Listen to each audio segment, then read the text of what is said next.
Hey up guys, welcome to the only place where you're going to get wrestling content from a blind person's point of view. This is Wrestling in the Dark and it's time to talk about the chaos that was NXT's Takeover War Games. Did you ever get a little bit lost, find the in-ring action a little bit confusing? If you want to know what it was like for someone who can't see at all, then chill out, have fun, and we'll take a look at War Games. I'm not going to lie, this felt like a quick pay-per-view to me, and it was very, very enjoyable. I don't even want to drag out the suspense of whether I enjoyed it or not, because I would be stupid to have not enjoyed this.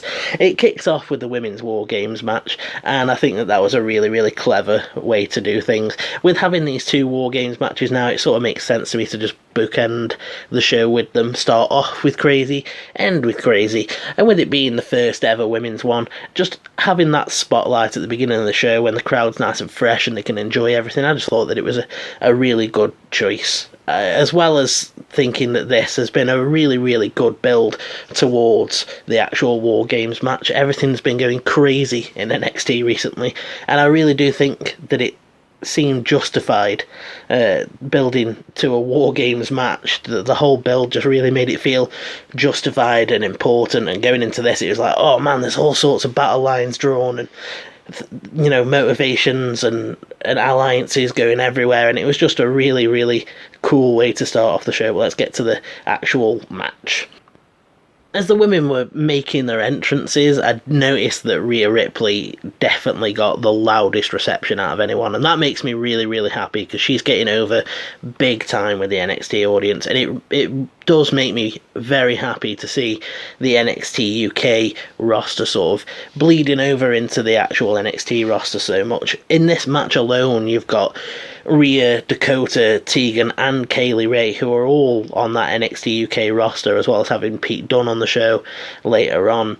And I just think that it's just really cool to see them represented so much, and to watch it and feel like I've got some home talent, which made me really happy, even though, obviously Rhea's not from the UK, she's still on that UK brand. And I still saw her match with Toni Storm, I think, at Blackpool last year, or earlier this year. I'm already saying last year, we're not in the new year yet. I saw that, and I've sort of been into her ever since. I thought she did a great job against Toni Storm in that build and on the promo work, and just since then she's just been on a roll, and it's been really great to see how over she's been getting. The actual match, when it kicks off, starts off with Candice versus Io, which, again, thought was a really clever move. These two have got an underlying rivalry. They've got issues that they haven't squashed yet. The commentary really plays that up, talking about Io's descent into darkness and how she turned on Candice after that cage match. They really play up that they were good friends that Io's turned on, and they just let loose. It's really, really balls to the wall from the beginning of the match, to the point where the commentators sort of have to say stuff about it, which made me laugh. So the commentary wasn't great in the beginning moments of the match. It was pretty vague. Nigel, when they first start going at each other, is like, oh, here we go, fists flying and lots landing as both women swing for the fences. And I was like, okay, that's good enough. Candice goes something, Io evades, crowd chants Io's name. Beth says that Candice gets a nice power move, and then talks about maybe the fact that she should pace herself a little bit because the match isn't even started yet. The commentary really plays that up with the fact that the War Games match isn't actually underway until all competitors are in the ring. So at this point, doing any big moves it's literally just to cause pain. And I do like that, because it just made it seem like these two really hate each other, and despite what was coming with the War Games match, they maybe hate each other a little bit more than they feel loyal to the team that they're on. Morrow shouts, talk about a malfunction at the junction for Candice LeRae, and then after that everything sort of picks up a little bit. We get a Tiger Feint 619 from Io, then we get a double knees from Candice that pastes Io into the cage. Io hits a missile dropkick and then hits another dropkick that sends Candice into the corner. Nigel talks about the fact that the feet really just drove through the chest on that one. We get a dueling chant for both women. Io is using the cage to her advantage, raking Candice's face across it, using it as a cheese grater, as Morrow said. Then the crowd does the buzzer early, which was pretty funny. They 5, 4, 3, 2, 1. We're so clever, but it wasn't actually at the right time, and I think they might have chanted "fix the clock." And then Io gets driven into the corner just as Belair gets released. We get a standing shooting star press from Bianca.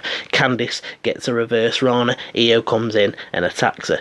Bianca gets back on the offense. She gets a ferocious forearm and a power bomb. Then she launches Candice into the cage and the crowd's going mental. Then we get this stupid line by Morrow where he says, "The EST of NXT is LIT in Chicago," and bingo was a name-o. He didn't actually say that last bit, but you know what I mean? Basically, just it's just stop it, Morrow. Stop. I've just dropped my keyboard. Insider info there. Dropping my keyboard, making myself look like an absolute idiot. I just couldn't. I'm like, Morrow, just shut up. I hate lines like that. And that's when Ripley gets released and the crowd goes absolutely ballistic. I maybe didn't get as much out of these next couple of minutes as everyone else did. It was just, I don't know, it was one of those things where I know that Rhea comes in, she starts instantly going for hardware, she's going under the ring, she's pulling all sorts of chairs and kendo sticks and etc. out, but it goes on for quite a long time. Crowd chants, "We want tables," and doesn't get it. I actually thought that was pretty funny because I thought there was totally a table under there, which means that Rhea, even though she's a face right now, still not going to give the crowd what they want, you know. It just made me laugh. It was just like, I don't know, there's totally a table under there, so Rhea's just being a dick towards the crowd, which I think is really funny, and I want to sort of come back to that later with a point that I wanted to make later. We get a "Rhea's gonna kill you" chant, which I do like those chants. I think it gets used a little bit much. We get like, you know, Asuka, Shayna and Ripley. I've heard chants like that for all of them now. I think I might have heard it even with an Io Shirai one at some point, which is fine, but it just makes it feel less ominous in my opinion. And then Kaylee Ray ends up getting released a little bit later. If I have missed out any spots, it's just because I watched it on the Xbox today to try and fight the issues that I've been having with the apps on my tablet and the phone. So I watched it on the Xbox, but it occasionally skipped for some reason. It like paused, and then when I tried to unpause it, it skipped like 5 or 10 seconds. So there may be a few spots that I missed. Anyway, Kaylee Ray, she comes out. She starts instantly going for hardware as well, pulls some more shit out, and then she teases grabbing the table, but doesn't, which is great. Just like, no crowd, you don't get what you want. She gets a chair, she starts attacking Rhea with it, and then hits a tornado DDT, sending Rhea onto the chair. Belair starts climbing up to the top rope with Candice. Candice is fighting back, trying to create some separation, and Io gets a double axe handle. Everyone sort of gets up on the top rope, and then eventually Rhea hits the Tower of Doom, sending everyone onto the chairs. Everyone, that is, except for Bianca Belair, who hits a 450 splash. It's such a shame with Bianca Belair because I really don't like her character work. I don't like the EST gimmick. I don't like that she says that she's undefeated because that's a mindset. And yeah, I know I'm being worked and she's a heel, but I don't care. I like, for the most part. Now I'm gonna tell a lie. I was about to lie to you all. I was gonna say for the most part I like to back up the faces and the heels, back up the faces and hate the heels, but I'm way too much into Adam Cole for that. Yeah, so I just think that she's really impressive in the ring with the stuff that she does. Like, I don't know, I've always imagined her as being fairly big, fairly bulky and quite tall. So her hitting a shooting star press and the 450 and all the military press stuff that she does, I just find her actually quite impressive in the ring. So I wish that I could connect a little bit more with her character-wise. Oh, talking of characters though, let's get to the real interesting part of the match. Dakota Kai gets released. I'm like, yes, here we go. Time for some DK. And it just starts going absolutely mental because Dakota Kai turns her back on everyone and starts attacking Tegan Nox. Now, this is absolutely shocking to me, and I was like, oh man, it's sort of like a heartbreaking heel turn. She really lays into Tegan. She attacks her for quite a while, particularly focusing on that injured leg. Of course, officials tried to break them up, but she keeps going back. Even Regal comes and gets involved, and she attacks Regal. They manage to stop her for a sec, but she goes back and starts attacking Tegan's knee again. Nigel talks about the fact that Shayna's just grinning like a Cheshire cat because she knows that they've just got the match in hand now. And eventually it gets to the point where Shayna's coming down and Tegan hasn't even gotten up. And I was just like, wow, this is awesome. Nigel and Morrow are like talking about Tegan Nox's career and how this could really set it back or even end it. And I thought it was just really, really cool, if not just a tiny little bit disappointing. You've got to forgive me, I know it's nitpicking, but don't you think that he could have just gone on a little bit longer? Like, I don't know at the same time, because on one hand, this was the perfect moment to do it, because you've got this team thing going on, you've got the advantage of Team Baszler, you've got Mia Yim already getting injured and having to get taken out of there, and Dakota Kai is replacing her. And I think, just from a character standpoint, Dakota Kai feels like she was overlooked and misused. She, thinks that she deserved the spot on there to start with, not getting to play second fiddle to Mia Yim after she gets injured. And I really like that. Obviously, now this is something that I just know from reviews, but a couple of weeks ago when Rhea was like, sorry Dakota, you just didn't make the cut. As soon as she walked away, we got this little smile from Tegan Nox, which I know the boys from Going In Raw were, playing up on big time, just like, that's supposed to be her best friend.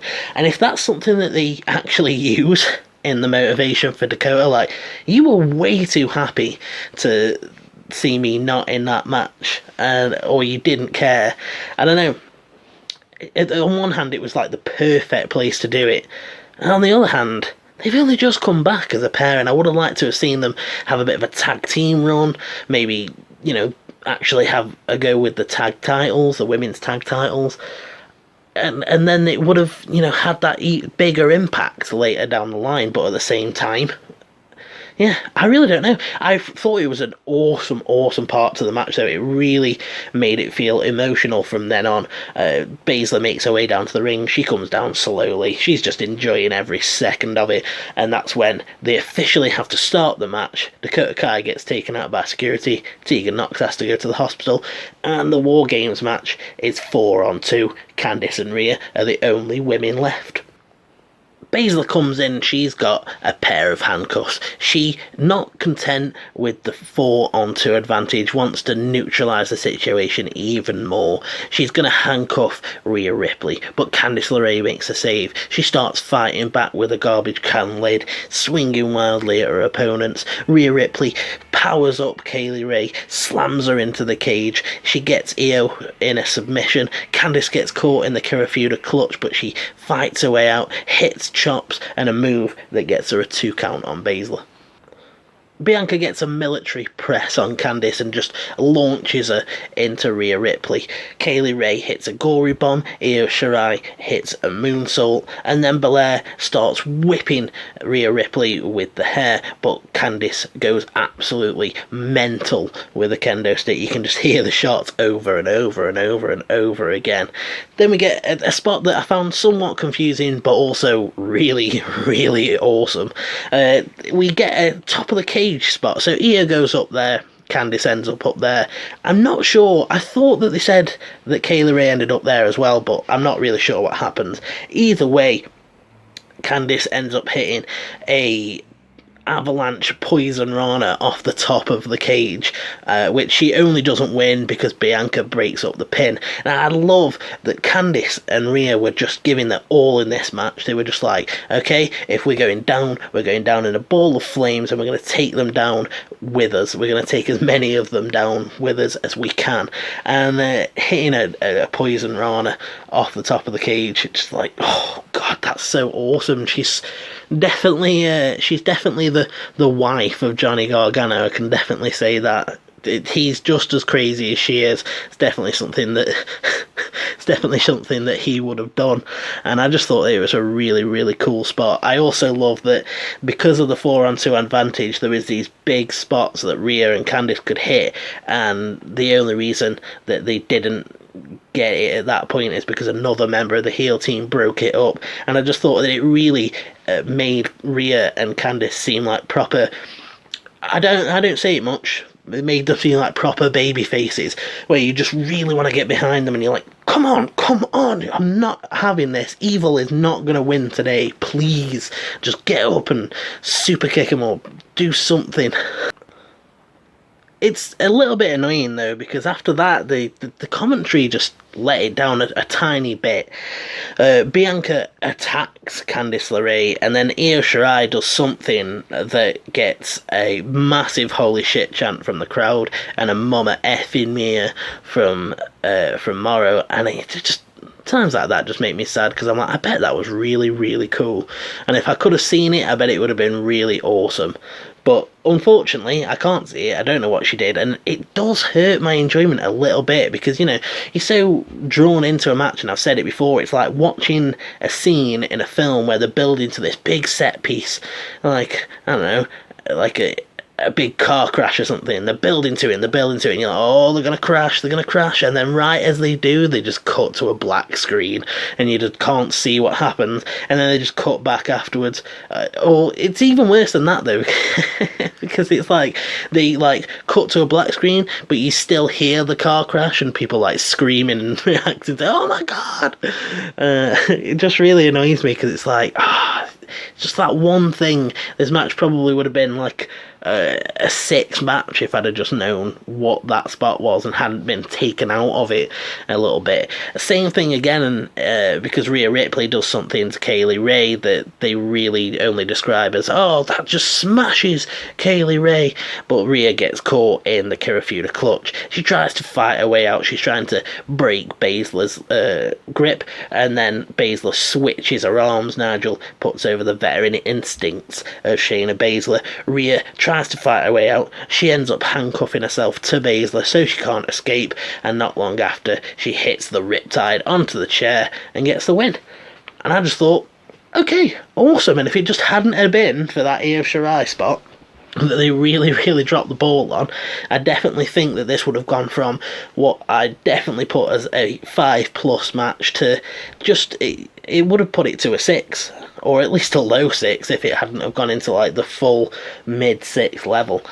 It's just because the beginning of the match, you know, the first 5 minutes didn't have amazing commentary, and then that's the bit that's supposed to like ease you into the match and like, yeah, I'm ready for this now. But that whole middle section, it was just really, really great, and for the story that got told, Rhea Ripley now has a massive win over Shayna Baszler. She is a massive fan favourite when it comes to the NXT universe, and she's next. She has got to be the one to take it. She's got to be. And I know that we've said that about a few people, like, oh, that she'll be the one that takes it, but Rhea is the first person that I've properly felt like, oh, it has to be her. She has to take the title, because it makes so much sense for how they've booked her, and the fact that she's just not afraid of Baszler. She's sort of equally as crazy, equally as brutal, and it's just going to make for an absolutely amazing takeover match, or more than likely a title match on TV, which actually will probably make that episode of NXT just that little bit better. I wouldn't even be necessarily completely surprised if we get it soon. Really, really good win from Rhea Ripley. That Dakota Kai stuff, like I said, even though I would have liked to have seen the friendship dynamic between Dakota Kai and Tegan Nox that a little bit more, her turning was a massive part of the match. It really meant that it had a cool sort of stipulation to it, with Candice and Rhea having to go 2-on-4, which made them really relatable. You get behind them, really gets the heat on them, so when they're getting these big spots, the crowd are going crazy. And we also get a heel Dakota Kai, which could be pretty cool. I'd like to see how she reacts with Shayna now. Like, now that she's a heel, is she cool with Baszler? There's so many different ways they can go from this now in terms of Io and Candice don't seem like they're done. Bianca and Candice seem like they might have a little bit of a beef after this. Rhea's going to be going after Shayna. Dakota and Tegan are going to have some sort of feud. It just really left the door open for a lot of different directions. I thought this was just an amazing way to start the show. First ever women's War Games match, and you know what? I was going to say that I thought it might have been the match of the night, but let me actually go through the rest of the show before I decide that, because I think I really enjoyed all of this. Moving on to the next match, bloody hell, talk about a match that's really hard to keep up with.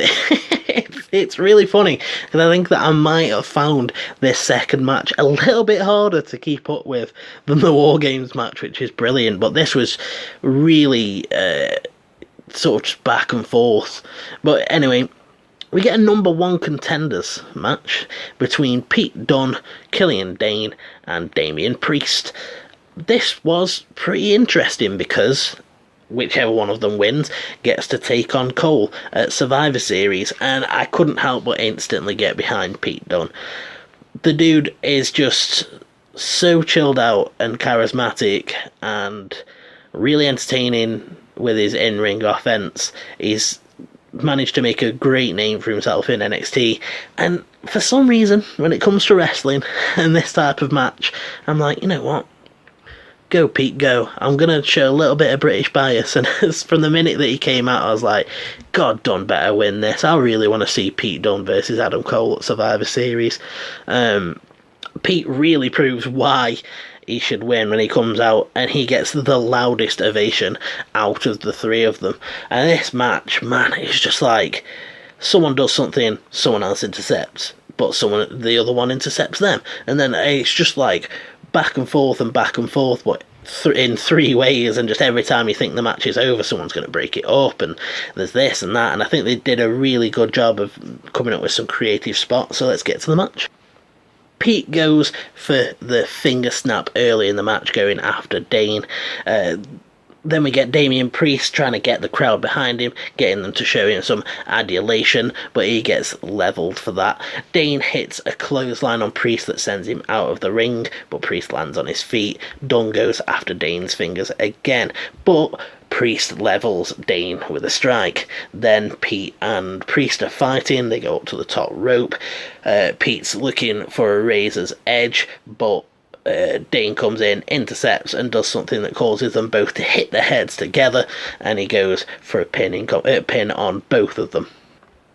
Dane gets a fall-away slam Samoan drop combo. Now that sounds really cool if it went how I thought it went, in terms of, did he just get him in the fall-away slam position, throw him over, and then hit the Samoan drop? That's the only way that I can really think that you would use that as a combo, and that sounds like it would be a pretty cool move to see. Then we get Beth talking about that Pete is favouring his back, and Nigel calls Pete a gritty working class hero from a council estate in Birmingham. I think that's really funny. I don't think I've ever noticed it until like the last couple of weeks since he started being in original NXT. I never noticed that they presented him as this gritty working class hero. And I do wonder how that translates to the American audience. Do they even know what a council estate is, or what it would look like, or the fact that it can be shitty?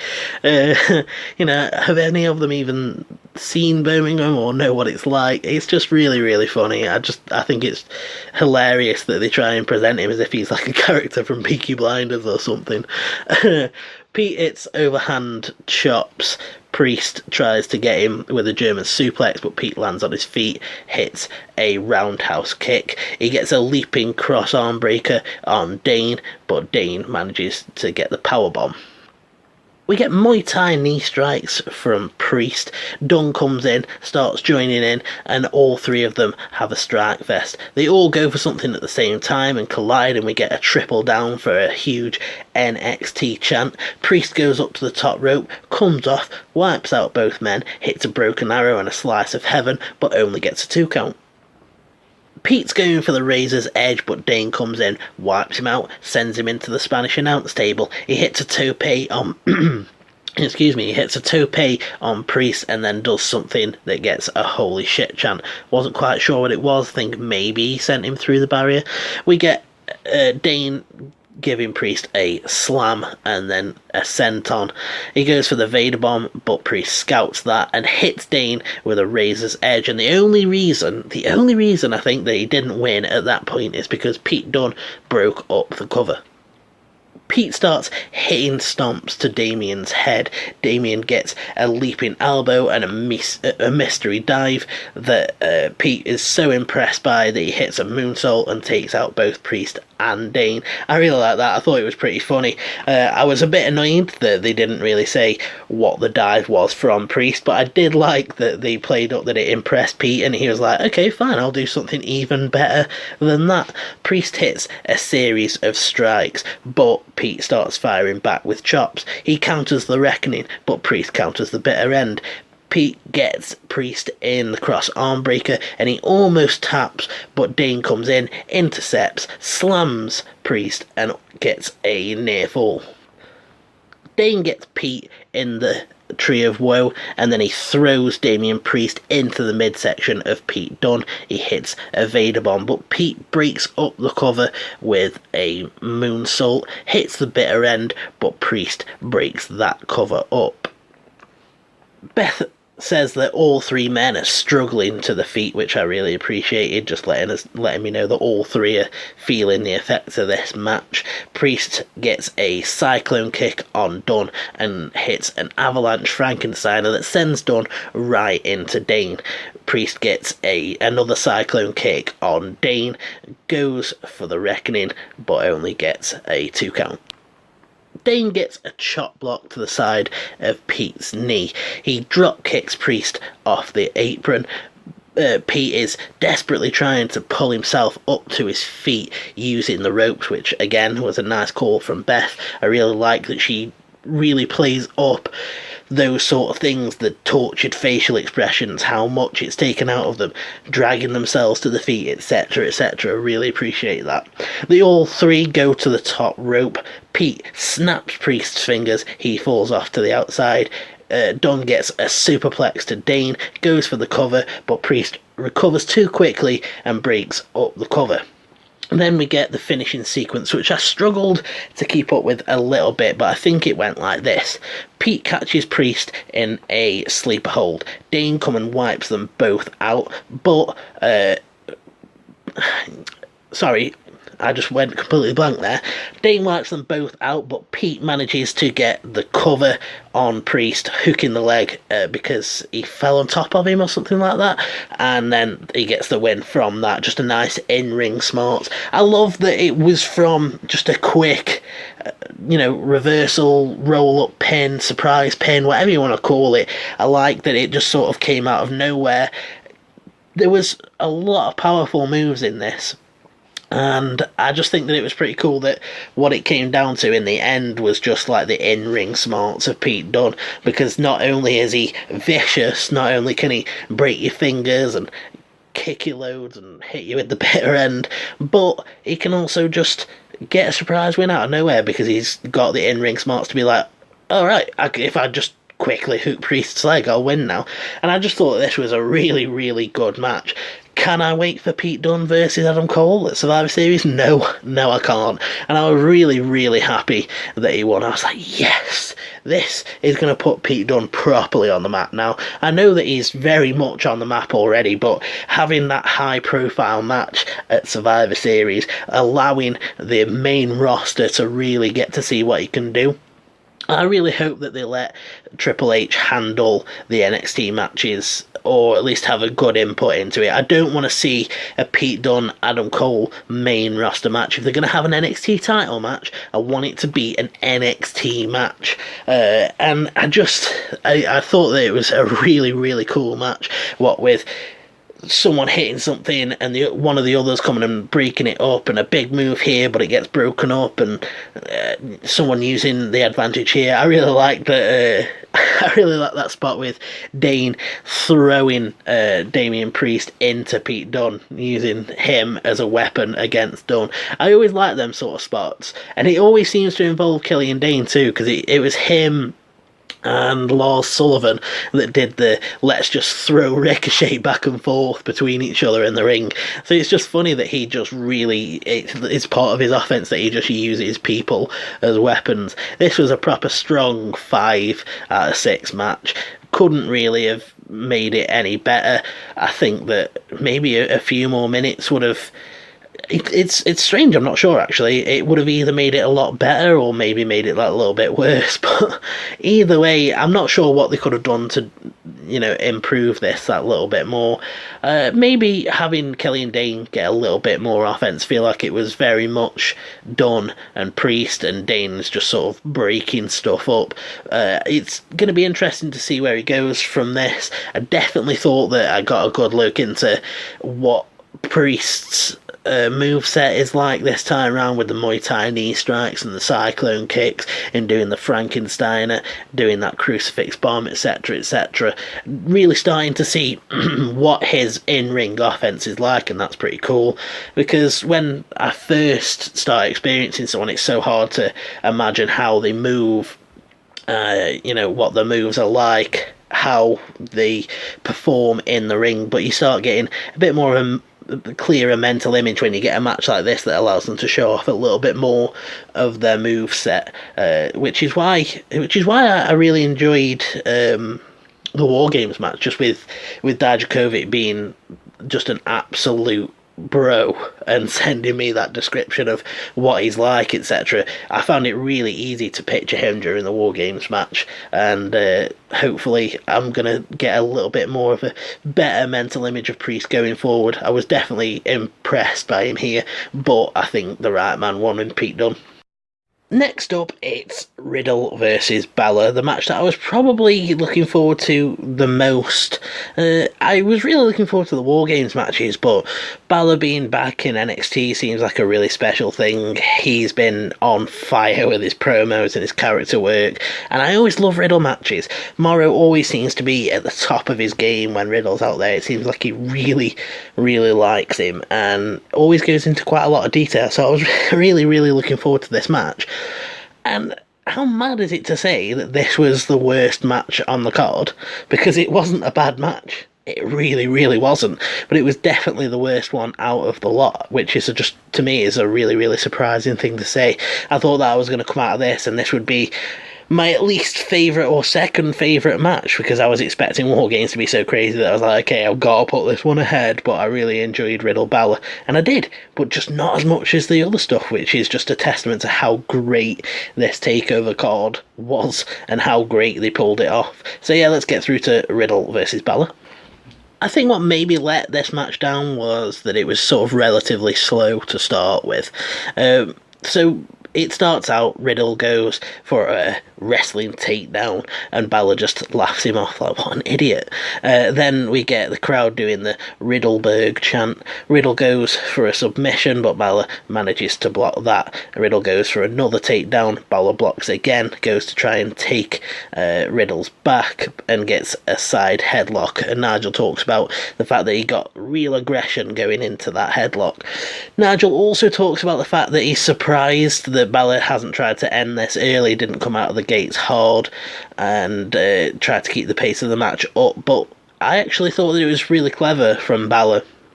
Just because Riddle's really good at countering quickness. Seems to be one of the areas where he really shines when someone's picking up the pace. Riddle's really good at just switching the tables round, managing to get a move in himself and turning the tide and then keeping that pace up. So I thought it was pretty clever from Balor, trying to keep him grounded, keep the pace slow. Riddle catches a kick and hits a big right hand. They fight a bit more. Balor hits a basement drop kick and goes for a disrespectful cross-face cover that Riddle kicks out of, but gets caught in a chin lock. Balor takes the boots to Riddle and ends up hitting another basement drop kick. He fish hooks the nose, gets a 12-6 elbow to Riddle's cranium. He throws himself through the ropes at Riddle, and then he starts hitting big kicks to Riddle's jaw, trying to knock him out. The commentary put over big time how much it's right on the jaw every time. It looks like he's trying to dislocate it, really knock him out. And I just love that for this match in particular, I was going to say for this section, but it was in this match, Balor's offense was a lot different to what I'm used to seeing in a match. He was really slow and methodical, going for that disrespectful cross-face cover. Just really, he's a completely different character to last time I saw Finn in a proper program or in a proper match. It's been a long time since I watched a main roster pay-per-view properly, so I just haven't seen Finn in a good long while, and it's really cool to see him come back with this new character and actually having changed up his offense, and that little sequence where he's just hitting kicks to Riddle's jaw, I thought was really brutal and just really put over how this viciousness is coming out of Balor, and I thought it was awesome.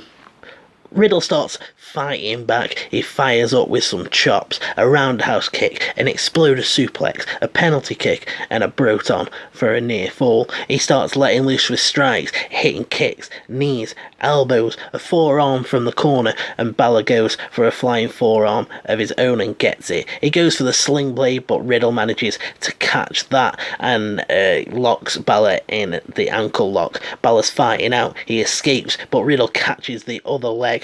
Balor desperately crawls to the ropes and he gets there, but Riddle doesn't give him the clean break, and Nigel's like, that's not fair, and Morris like, oh, I think he deserves it, and Nigel says that 2 wrongs don't make a right, and I actually think that it's pretty funny the way Nigel approaches his character. He's sort of a heel, but he also does admit that the heels do something wrong, but he makes arguments that he can just be like, you've got no argument against him, because he's like, well, 2 wrongs don't make a right. Matt Riddle shouldn't be doing things that are against the rules just because Finn Balor's doing it, and I just think that that's really, really funny. Riddle's going for a German suplex, but Balor's desperately clinging onto the ropes, not allowing him. The commentary really puts over how tight he's gripping those ropes. He fights out of the situation and he hits a basement dropkick. Not long afterwards, he gets a German suplex of his own with the release. Riddle lands on his feet and counters with his own German suplex, which he bridges into the cover for. A ripcord knee strike staggers Balor, but he doesn't go down. He answers with a double-leg takedown, hits a double stomp, and he gets a sling blade. Not long after that, Riddle hits a spear and a jackhammer, furthering that little feud between him and Goldberg, which is definitely going to happen at this point, but I think that they've done a pretty good job with that, with him needling Goldberg over social media, etc., and now emulating his moves, getting the Riddleberg chant. I just think it's a really cool way of building that feud on a low level that they'll be able to like bring up the footage for when they have video packages, and I think that it's just really, really cool. They fight back and forth, and Riddle almost gets something, but Balor counters and hits an inverted 1916, and I honestly thought it was over right there. I was just like, oh, that's going to at least be a near fall. Just like, it just sounds really cool, an inverted 1916.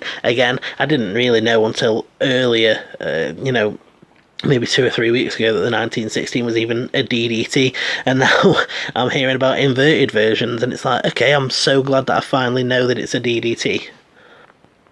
Balor unloads with stomps, but Riddle fires up and hits a bro to sleep. He goes for the floating bro, but he lands on the knees of Finn Balor. Balor gets a basement dropkick. He goes up top for the coup de grace, but he misses, hurting the already damaged ankle, and Riddle manages to lock him in the bro mission. It's not over there though, because Balor fights out.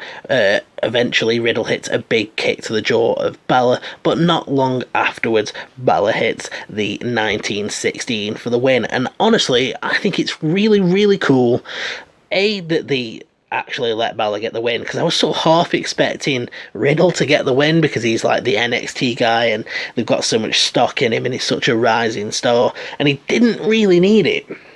As much as I don't want to see him taking losses too often, he didn't really need it here.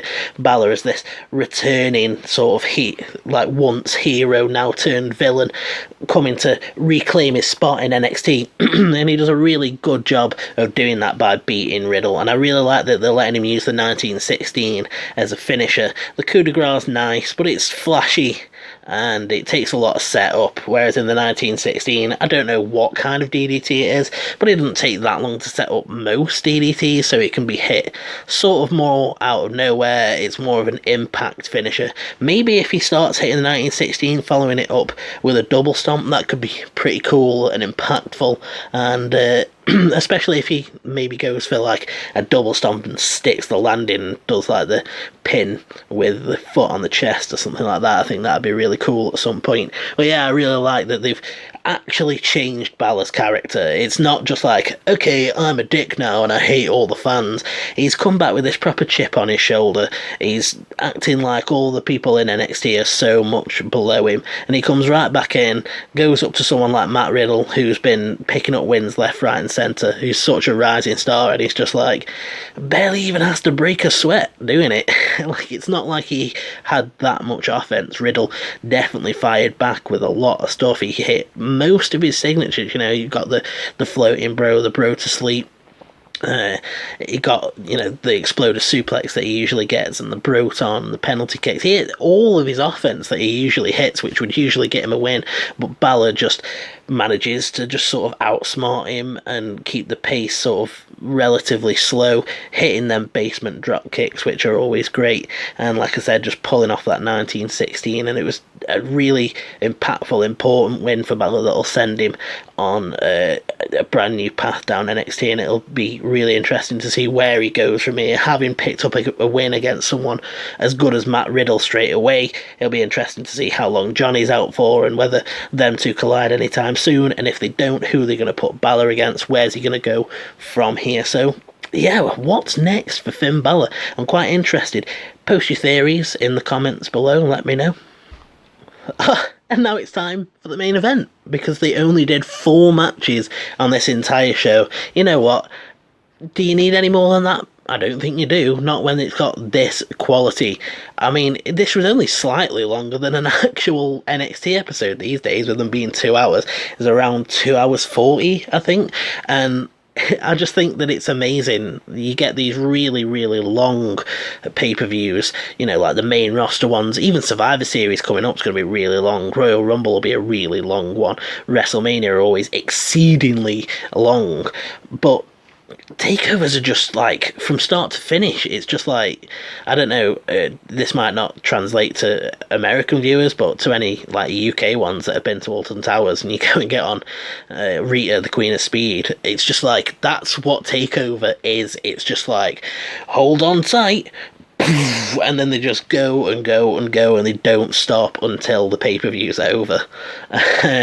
Like I say, you get these really, really long pay-per-views, like main roster ones, and even like the recent AEW ones, and they're so long and only have, a couple of really, really good matches or high points. Whereas in this, just felt like one big high point to me. There was a slight dip with the Riddle Balor thing, which I only really thought was like a low 5 match, just because it took a little minute to get started, but that was still story, because it was on about Balor just, slowing down Riddle's pace. But yeah, when I realised that there was only 4 matches, when they started doing the siren for this main event, I was like, what? It's time for the main event already? I was just in an exceedingly good mood about it.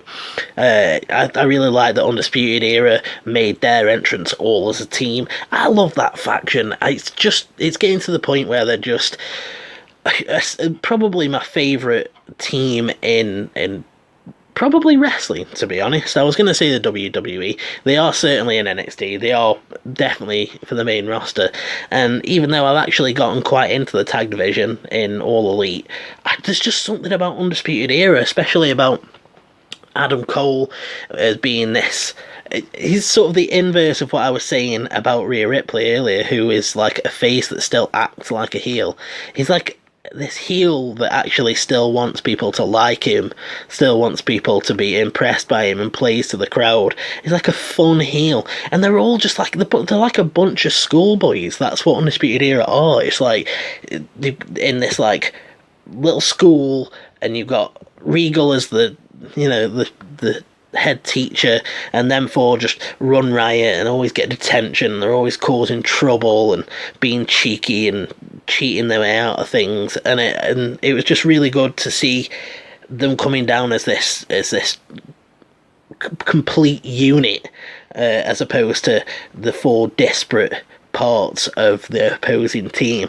I just thought that was a really nice way to set things up, and I just love the dynamic between them, so that made me happy. And there was not one person in that arena that didn't do the Adam Cole baby or the boom in the entrance.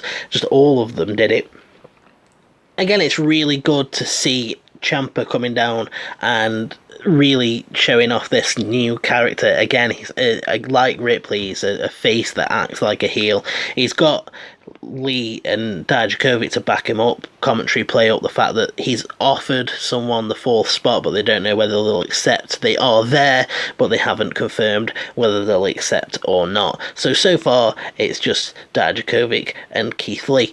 And I just like that Ciampa just comes straight out, marches down, doesn't discuss who's starting the match, just straight down to the ring, hands Roddy his crutch, because he'll need it to beat him in Ciampa's head, and then Ciampa and Roddy start the match. Roddy just throws Ciampa's crutch away, which was a pretty clever thing to do. He's like, I don't need that to beat you, but really, he's just thinking, let's get this out of the equation, there's enough weapons, don't need Ciampa don't need him going ballistic with a crutch. The commentary wasn't that great at the beginning of the match. It was sort of really basic stuff, like Ciampa sends Roddy over the top rope and kicks him in the mush. And then we got raining down shots on Roddy and another big kick. They fight on the middle bit between the rings, and Ciampa goes for the fairy tale ending, ends up hitting a double knee gut buster instead, and that's when O'Reilly gets released. O'Reilly comes in, immediately takes down Ciampa and gets ground and pound. Ciampa tries to fight back with a forearm, but O'Reilly sweeps his leg. We get a bask in his glory chant, and then it's just a few minutes of Ciampa trying to fight back, but Strong and O'Reilly do a really good job of just keeping him sort of neutralised, keeping on top of him, trying to make sure that they don't let him be as fresh for when Dijakovic comes in, which he does next. But I did really enjoy that they put over that O'Reilly is like the only person, I think maybe they said in NXT history, that's been a triple champion with three different partners, because he's held it with Fish, Cole and Strong. And I just thought that was really cool. Kyle O'Reilly's like a sort of quiet star of Undisputed Era. He's always got a good plan, he's always got good offense, trying his best. He's sort of the unsung hero, I think, of Undisputed Era. So O'Reilly comes off the ropes and drops a knee on Ciampa, and not long after that, Dijakovic gets released. He comes out, and Kyle O'Reilly tries to go straight after him, but gets hit with a big kick. Dijakovic powers up Kyle O'Reilly and just dumps him on top of Roderick Strong. He gets Roderick Strong and starts slamming him face first into the cage over and over and over. O'Reilly tries to shut him down, but he just gets O'Reilly and starts slamming him into the cage too. Fish gets released, he comes out, he levels Ciampa, ducks under Dijakovic's clothesline, carries on his attack on Ciampa. Then Undisputed hit the total elimination on Dijakovic, and they also hit Chasing the Dragon. After that, it's just sort of all Undisputed Era for the next few minutes. I think it was Bobby who was like, "We've got this, Cole." They call Dijakovic they call him a dork, and they start just taunting Keith Lee until he's released. Keith Lee's unleashed. He comes out, leapfrogs both Fish and O'Reilly, and then levels them both with a double cross body. I'm just gone completely blank. Yeah, he wipes them out with the double cross bodies, but the numbers game starts overwhelming him. They start all getting on top of him, and it takes all three members of Undisputed Era to finally take Keith Lee off his feet. This is when Ciampa starts firing back up, starts trying to get back into the match, but the numbers game overwhelms him too. Then we get this awesome bit where it made me think that it might actually happen. Morrow starts talking about Dijakovic and Keith Lee working together. He's like, "Oh, they're a team tonight, but could they be a team in the future? Imagine these two if they joined forces as they're working together." And I was like, "Oh man, this would be great. Please just let them realise that they think each other's really cool and form a tag team because of this match." I was like, "Oh." Keith Lee gets caught in a sleep hold, and that's just as Adam Cole gets released. Of course, because he's Adam Cole, he has a plan. So him and Strong go to work setting up tables. Commentary puts over the fact that the match hasn't properly started yet because not all members are in the ring, even though if there wasn't going to be a fourth member, it should have just started because Team Ripley had to go 4-on-2. This is the one bit that sort of bothered me, was that they were playing so much on the, like, oh, is the match going to be able to start? Is it going to have a fourth member? And I was like, yeah, it could just start now. Like, if they're not going to have a fourth member, the officials would be starting it already. But yeah, Cole and Strong set up tables, presumably on the outside.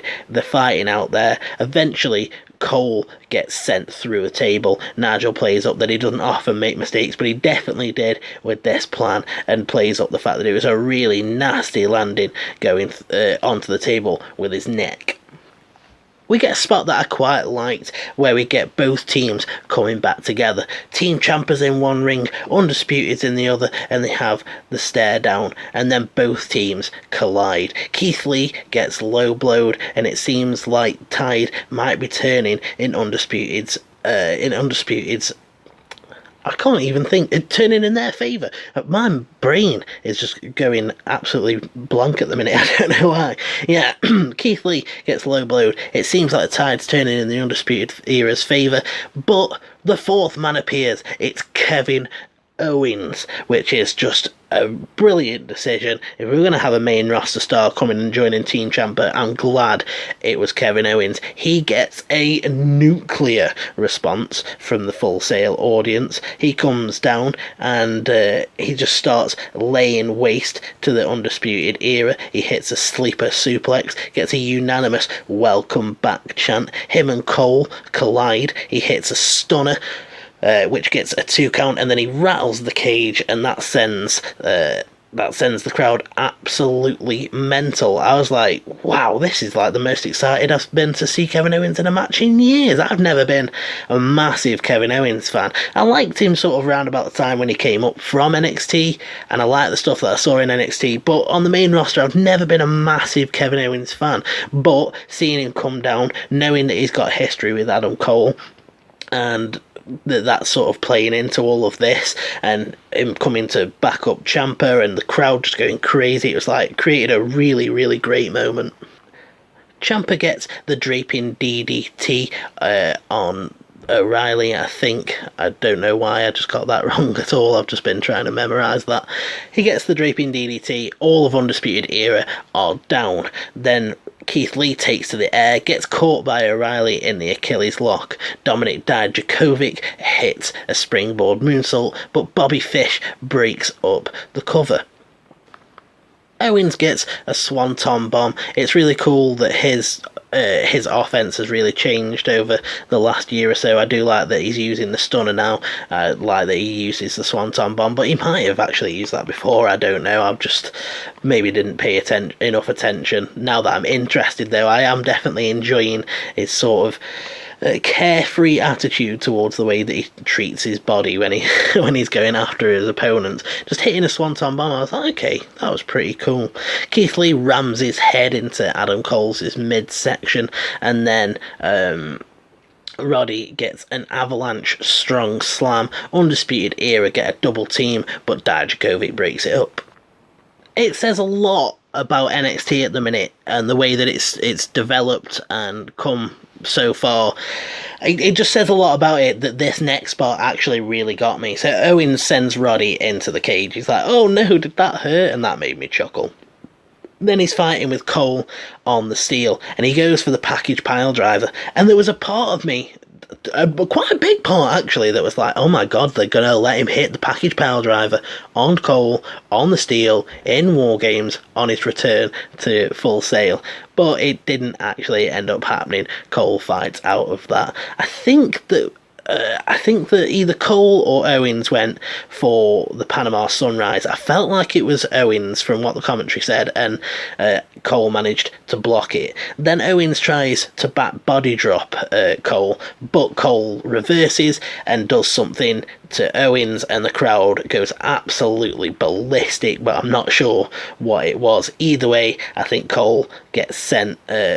I think Owens gets sent crashing from that move. I wish that they told us what it was properly, but, well, they didn't.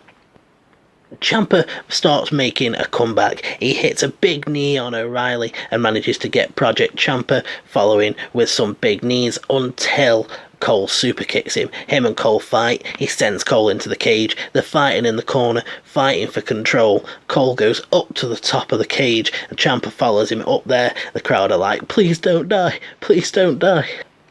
And now we're into the closing section of the match where setting up all those tables comes into effect. So Dijakovic puts, or I don't know why I say Dijakovic. Is it Dijakovic or Dijakovic? I usually get it right. Either way, Dijakovic, I just completely put myself off again. He puts Roddy through a table. O'Reilly gets him in a triangle choke. He fights out. Owens eventually hits a frog splash, which puts O'Reilly through the table. Lee hits a powerbomb, which puts Fish through the table. And then we get the actual finish. And I have to say, I enjoyed the hell out of this show. And I was willing to let quite a few things slide. The Io Shirai thing, I was like, okay, it's one spot.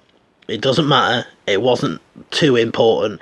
It killed my enjoyment a little bit, but it's not too bad. There wasn't the best commentary during the Riddle Balor match, especially not considering that it was a Riddle match where Morrow's usually on his game. But this really pissed me off. You get Ciampa and Cole still fighting on top of the cage, and Morrow goes, superiority is one thing, proving a point's one thing, but what's Ciampa thinking? Oh Jesus, no! And you hear a big massive crash, a 1, 2, 3, and the finish of the match happens. And I'm like, Morrow, why? Why would you drop that one call? It's the most important call of the show. It's your main event finish. And yeah, okay, in the replay, they ended up saying that Ciampa did an air raid crash from the top of the cage, putting Cole through the table. That's really cool. I love knowing that. But you know what? It really doesn't matter. It's like...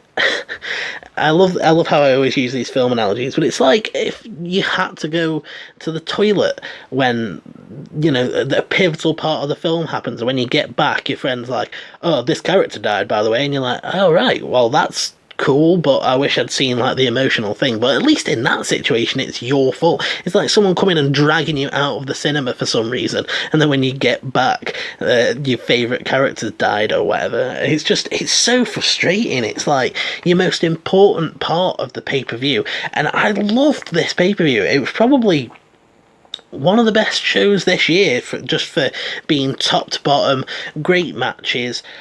There's probably been better matches. You know, I'd come to thinking about, you know, Cole and Gargano in that 3 stages of hell match. But this pay-per-view as a whole show, in terms of being tied up from top to bottom with a great heel turn from Dakota Kai, that really will give us some heartfelt stories in the future, give us a great moment in the first part of the match, and, opened up a lot of doors. Pete Dunne winning and getting to go against Adam Cole. Balor making his triumphant return to TakeOver and putting Matt Riddle down. These are all really great moments. And then you have this whole really cool match. You have spots like Owens teasing that package pile driver. Dijakovic's going around hitting moonsaults. Keith Lee's doing his powerful stuff, leaping over multiple men. And I'm really, really into it. And then you get to the finish and you drop that one call because you want to be like, oh, Mama effing Mia, or whatever. And I really, really hate it. Like I say, seeing it in the replay is fine. I like knowing. I'm glad they at least told us and I didn't have to go and either ask someone or listen to a review. But I just still think that it was ridiculous that he just completely dropped that call. It just completely took me out of that moment. Like, it just built to this big crescendo, and then it's like being locked out of it and just hearing everyone react and not knowing what will go on, and just like it's going on this fever pitch of like, ooh, and it just fizzles out, and it was just so annoying. It didn't it didn't kill my enjoyment of the show as a whole.